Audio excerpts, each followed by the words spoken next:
नमस्कार. आपणा सर्वांना कल्पना आहे की मध्य पूर्वेमध्ये विशेषतः इराण देशामध्ये अमेरिका आणि इस्रायल या देशांकडून काही युद्धजन्य कारवाई सुरू असल्याचं निदर्शनास येत आहे. अशा प्रकारच्या बातम्या आपल्याकडे येत आहेत. परंतु जिल्ह्यातील सर्व नागरिकांना माहीत व्हावे यासाठी सर्व स्थानिक प्रसारमाध्यमांच्या माध्यमातून एक आवाहन आमच्याकडनं करण्यात आलेलं आहे की आपल्या जिल्ह्यातील कुठलाही नागरिक जो प्रवासी म्हणून किंवा पर्यटक म्हणून या भागामध्ये गेलेला असेल आणि तो कुठल्याही अडचणीला सामोरा जात असेल तर त्यांनी ताबडतोब आपल्या कक्षाशी संपर्क करावा. त्याचबरोबर महाराष्ट्र शासनाचा जे काही संपर्क माध्यम आहे त्यांच्याशी संपर्क करावा. राज्य शासनाच्या वतीनं भारतीय दूतावासाच्या माध्यमातून या नागरिकांना मदत करण्याचा निश्चितपणे प्रयत्न करण्यात येईल.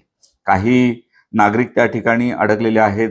प्रवासाची आता व्यवस्था त्या ठिकाणावरनं परत येण्याची होत नाही असं निदर्शनास आल्यास राज्य शासन आणि केंद्र शासनाच्या वतीनं आवश्यक त्या उपाययोजना त्यांच्या माध्यमातून करण्यात येत आहेत. जर कोणाला काही अडचण असेल तर राज्याच्या आपत्कालीन संचालन केंद्राशी त्यांनी संपर्क केला पाहिजे. आपल्या जिल्ह्यातील नागरिकांसाठी आम्ही नियंत्रण कक्षाचे नंबर या ठिकाणी देत आहोत. 02162 23 21 75 हा आमचा लँडलाईन नंबर आहे.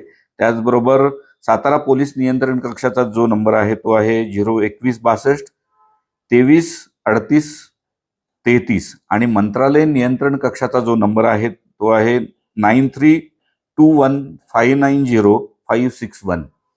तर मी सर्व नागरिकांना विनंती करतो, आवाहन करतो की अशा प्रकारच्या आपल्या नातेसंबंधातील किंवा मित्रपरिवारातील कोणीही व्यक्ती इराणमध्ये किंवा इतर कोणत्याही ठिकाणी अडकला असल्यास आणि त्याला काही मदतीची आवश्यकता असल्यास कुठल्याही प्रकारे आपण घाबरून जाऊ नये.